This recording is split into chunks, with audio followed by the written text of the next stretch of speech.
Obrigado, Senhor, pela minha família.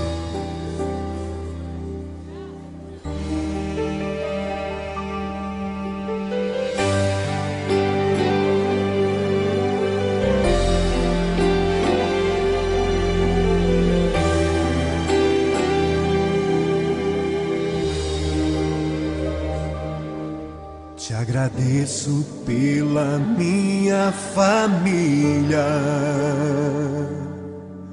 e por tua presença no meu lar. Te agradeço pelo pão de cada dia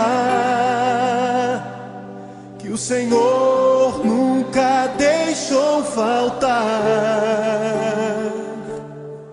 Te agradeço pela nossa harmonia.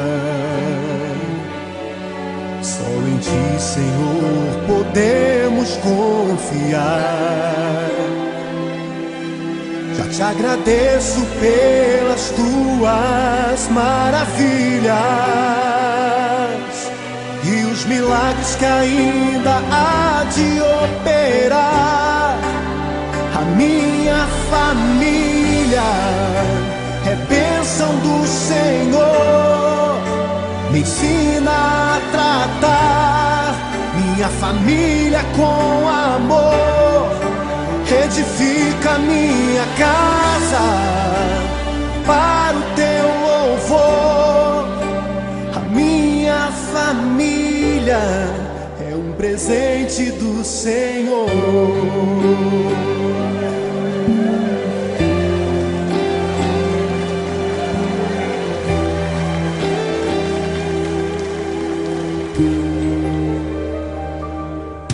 Te agradeço pela minha família e por Tua presença no meu lar. Te agradeço pelo pão de cada dia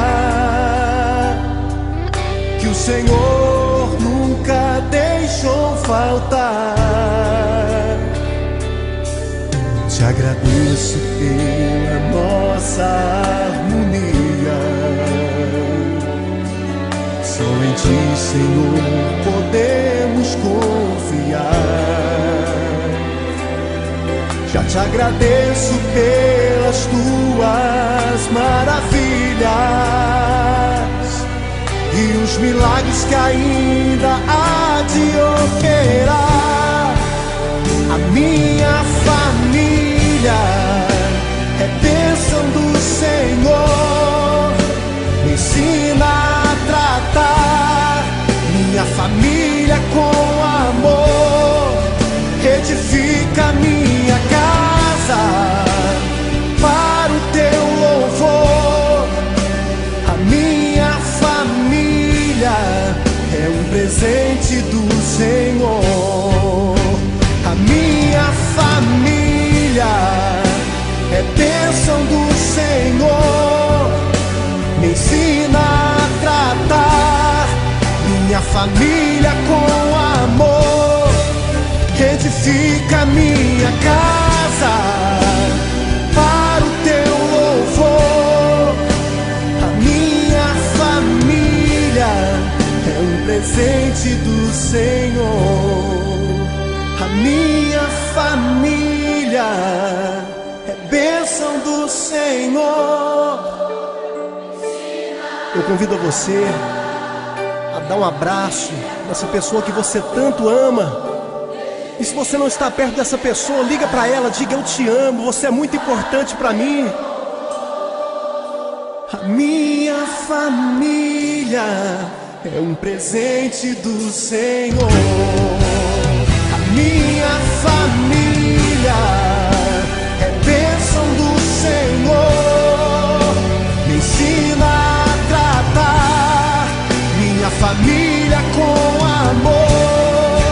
Edifica minha casa para o Teu louvor. A minha família é um presente do Senhor.